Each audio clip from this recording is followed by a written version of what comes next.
test. There we go.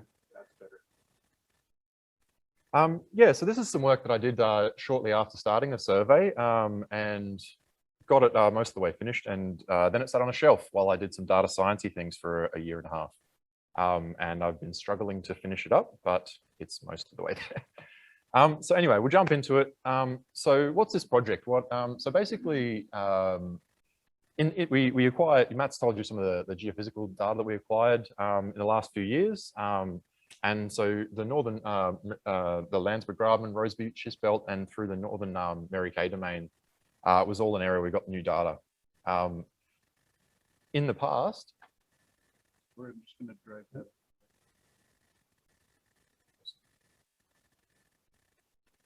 So in the past, we were working off the old open range 400-meter geophysics, and the area had been mapped in 100K solid geology, which was all really just focusing on stratigraphy.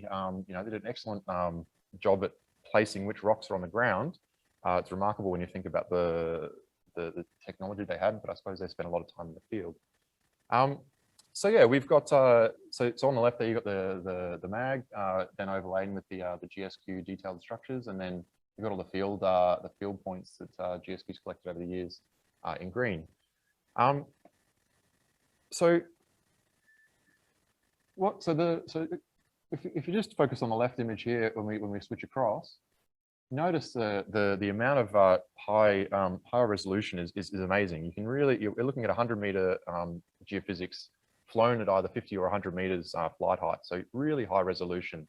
And the amount of detail you can pull out of these is obviously much better. So what we were trying to do was to do a bit of a value add on the geophysics to support the sort of push into sort of more greenfields or more undercover space, and to support the next generation of solid geology products.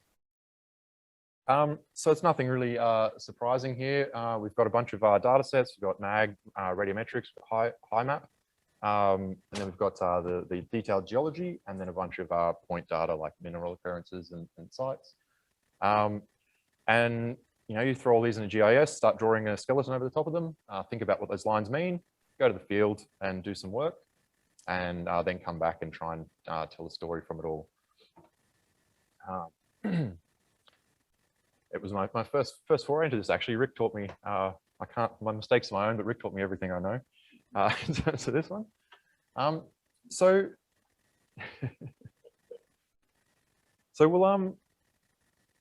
firstly, just the Mary Kathleen domain. So we've spent a bit of time in the Mary Kay domain over the last few years.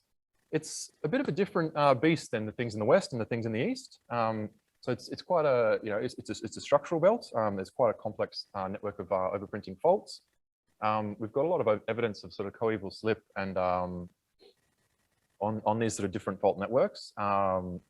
And we see quite high strains at deeper structural levels. So, you know, sort of reasonable, you know, similar metamorphic grades to everywhere else, but quite deep structural levels, lots of ductile deformation and that sort of thing. So because of all this faulting and high strain, we've got much disrupted and less contiguous strata. And one thing I'll emphasize is that, like Karen has mentioned, the extensional architecture really controls it. It's the primary control on the localization of strain during the Eisen orogeny and younger. And we see this through like reactivation, and also where faults will compartmentalize different deformation styles. We see that in Mary Kathleen domain quite a lot. And then we've also got this intermet associated with basement. So it was actually mapped as part of the Chalcedonian-Leichhardt belt for a long time. Wasn't Eastern Fold Belt, wasn't Western Fold Belt. It's really complex in there. I can see why. But yeah, all of these things really point to you know, a long history of transpression on those fault networks, which are again controlled by your really early structures. So from the sort of the general kind of feel of the deformation in Mary Kathleen domain through to the Roseby Schist belt. So the Roseby Schist belt and Landsborough Graben here in that purple sort of area. So this is a structural map that I put together.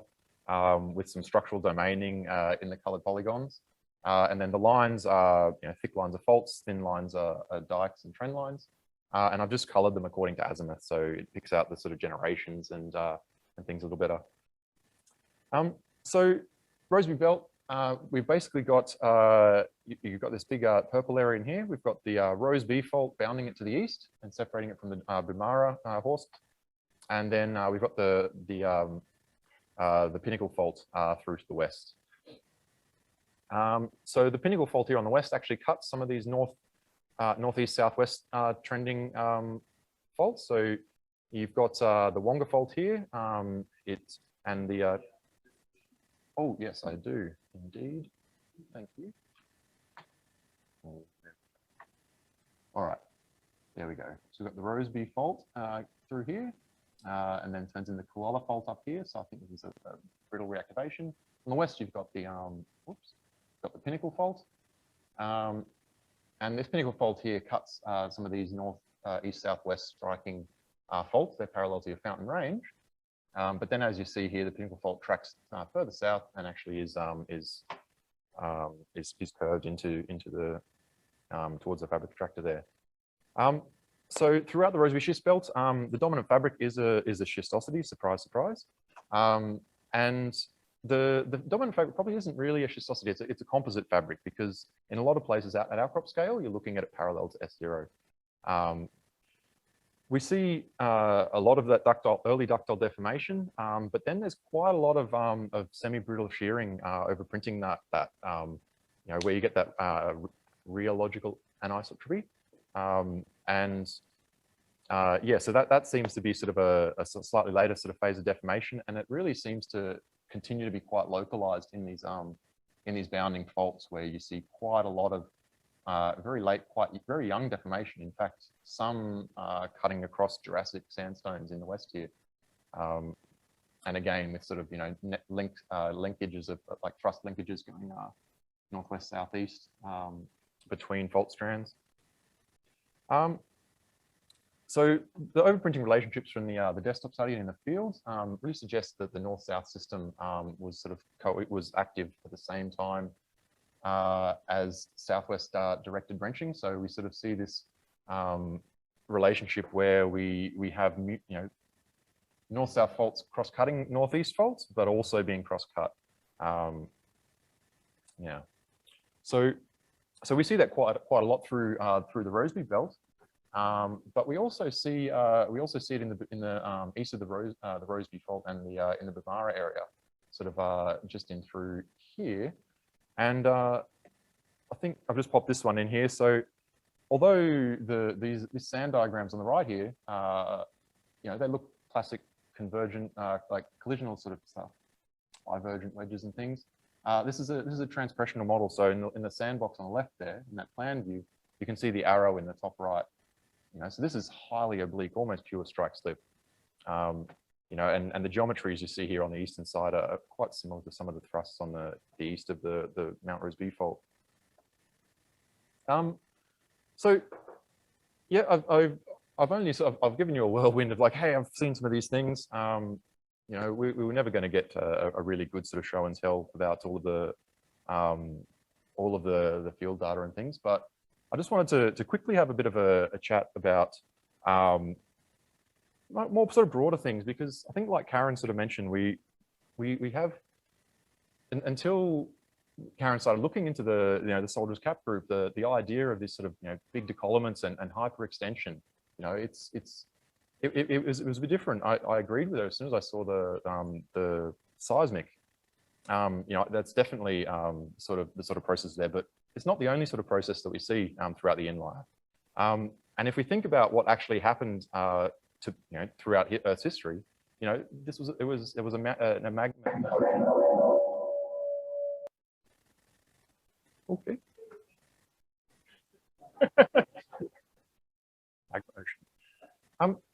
So early Archean, obviously no one's thinking about plate tectonics, but as we start to go through the later Archean and into the Proterozoic, we have a lot of good indications for for large crustal blocks, things like dike swarms and things like granulites. So we think that there's this hot sort of tectonics. It's not quite like modern day. You're not going to get any high altiplanos or high plateau from continental collisions. The crust just isn't strong enough. So you notice here, so some of these things where you've got so these paired metamorphicals, so you get the high pressure stuff from the subduction channel. These only really pop up quite late in the neoprote. So we're probably not looking at classic Alpine tectonics back in this time, although it is quite common around the world for people to interpret as they see. So here's just a really quick. You don't need to read any of the things. This is the Alps. So you're looking northeast, and you can sort of see in the west there's a big nap, big decollements, and you've got the folded Jura over through here. All these different sort of naps going going up through the pre-Alp and then into the Helvetic. And you've got some ophiolitic stuff in through here. And you've actually then got here, you've got the European crust basically subducting again beneath the Adriatic lithosphere. So you've got this divergent wedge, lots of huge nap style sort of tectonics. You've got this sort of collapse. This is modern Alpine tectonics, but in the Proterozoic again, we've got a very hot crust. We do have mobile plates. We've got they're moving around in Earth. But some of the things we see, so here's a model on the right by Cagnard. So what they found is that when you're looking at this thermal regime, your thrust systems typically are restricted to the mid and upper crust. So, essentially decollement everywhere. And that sits at the brittle ductile transition. They're basically decoupled from each other. This basically gives you wider, more distributed origins, and you get things like lots of lateral escape and sort of plastic flow of the lower crust. So here's a sort of a nice little sort of cartoon with a craton where you sort of here you'd sort of domain into pure shear, and then you've got these sort of simple shear on these sort of bounding faults. So this is that classic partition. Here's another example of I guess it is modern, but this is the northeast margin of North America, and this is a long-term reactivated margin. We've got rifting, the Cambrian rift post-rift.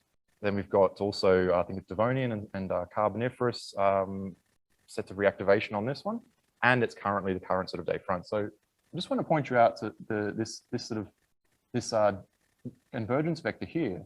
And what they've done is they've split it into the two components. So the structural geos here, you're looking at your shear, your pure shear and simple shear, but you've got your shortening, strike slip, and you're essentially partitioning. Those directions are imposed because you have this boundary control here, okay?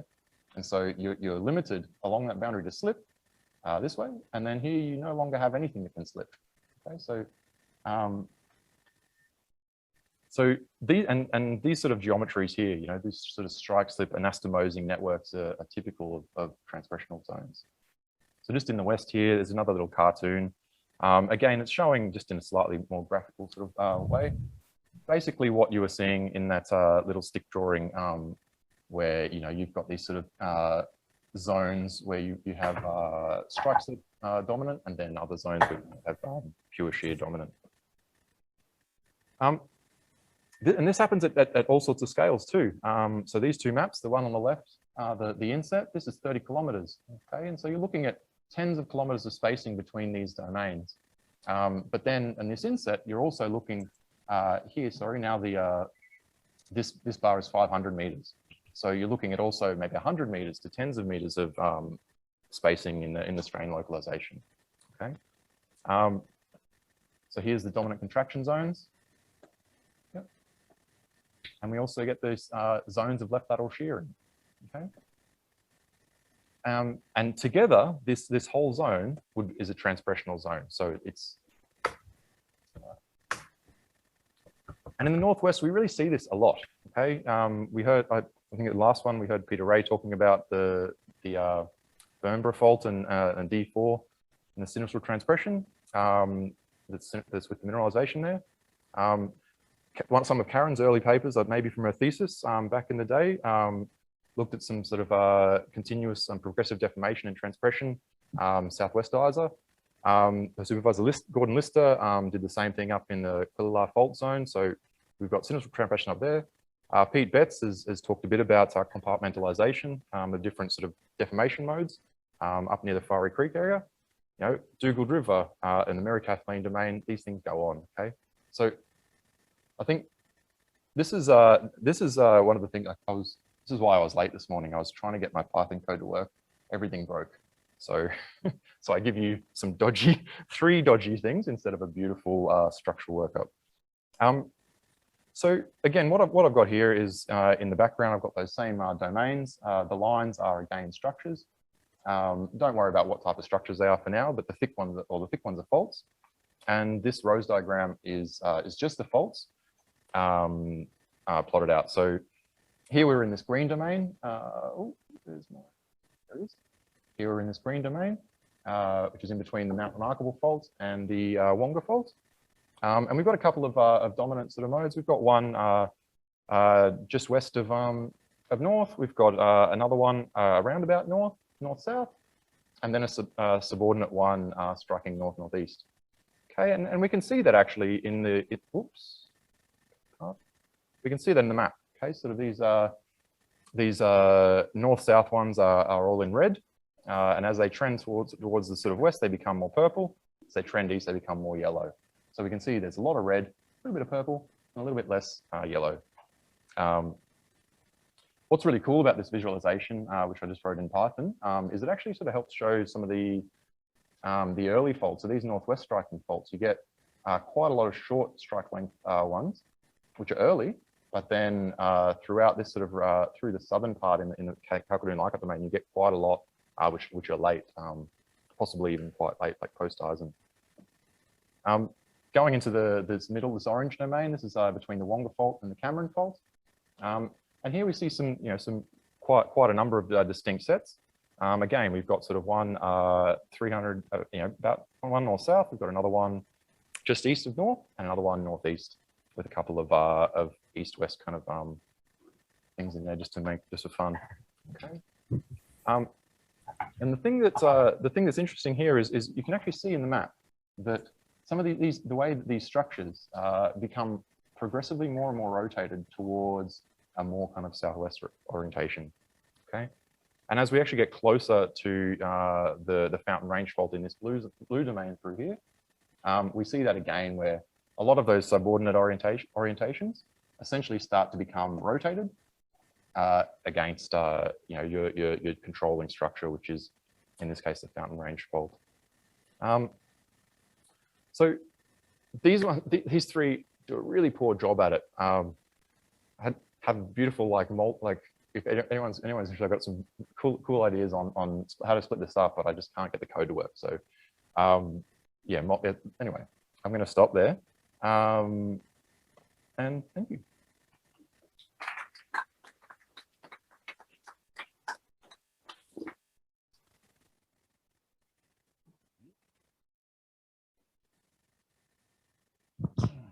Thanks so much, Derek. Has anybody got a question? Yep, Johan's got a question. Thanks, Derek. Just want to say that you've shown there that the Wonga and the Cameron fault are basically truncated by the faults that bound this Mount Roseby corridor. And I think that's very important because these faults at the moment, we look at them, they look like late faults, but actually they have a very early history, which predates the Eisen superbasin or Culver superbasin for that reason. And your Mount Roseby corridor, these rocks, probably you should have mentioned, I think it's important also for in relation to Karen's earlier talk, is that actually contains rocks that are much younger than the surrounding rocks. So the surrounding rocks, both to the east and west, they are 1740 or older. So this is a small basin that contains younger rocks, which is bounded by faults. So it's not a large basin that covers large areas. So probably the history there is that many of the basins we see or subbasins in Mount Isa developed the small subbasins similar to this one rather than large open basins. That's all I want to say. Yeah, it'd be interesting to look at the Mount Albert group across all the exposures, right from the west in there against Kathleen Leichhardt, and then also through the Roseby corridor, because yeah, I'm sure a lot of the Roseby schist is Mount Albert group, but you know, and you have some outcrops in that low strain zone in there west of Dougal River. But yeah, I agree. I think we need to get a handle on it. I think some targeted stratigraphy and working those correlations to see if we do see what we'd expect if they're sub-basins, separate little pull-apart basins with distinct stratigraphy and localized provenance, that sort of thing.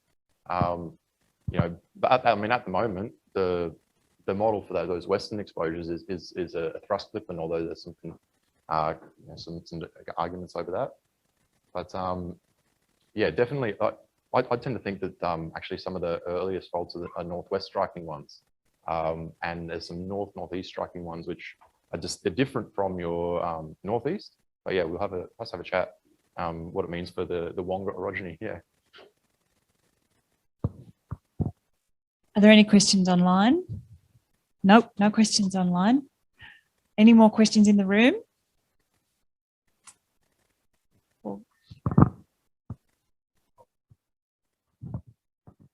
Thanks, Derek. That's fascinating, and I'll speak from a bit of a position of ignorance about the Mount Roseby corridor, and I haven't heard a lot about it, and I'm particularly looking forward to hearing about EVA tomorrow afternoon, which is or tomorrow morning, I think. So that was my question to you in looking at these at the Roseby corridor with those north-south structures, and you're talking about those other northwest faults. From the work that you've looked at, would you have any comments to make about how those fault architectures might relate to the localization or location of the EVA or Dougal River mineralization? Yeah. So generally, what I saw in the fields through the Roseby corridor was that the late stage shearing on that composite fabric, in terms of a relative timing, it's the same position as that mineralization in there at Dougal. In terms of EVA, obviously you've got those sort of fault slices with the little sediment package in the middle. I think that you could definitely interpret those as a little like, during that same period. I think MMG might call it their D4 in the mine. Their D3 might be a little collapse phase, but their D4 is like Eisen D3, northeast, southwest. That's where you start to get a bit more sort of wrenching. And so that timing, I think, actually works quite well with that sandbox model as to explain those sort of almost parallel faults which have which are obviously much shallower dip. And over in EVA, they I think that might be the same thing. So I think you're looking there at essentially synthetic like oblique reverse faults that are synthetic to the movement there. Well, I guess they'd be antithetic. Yeah, sorry.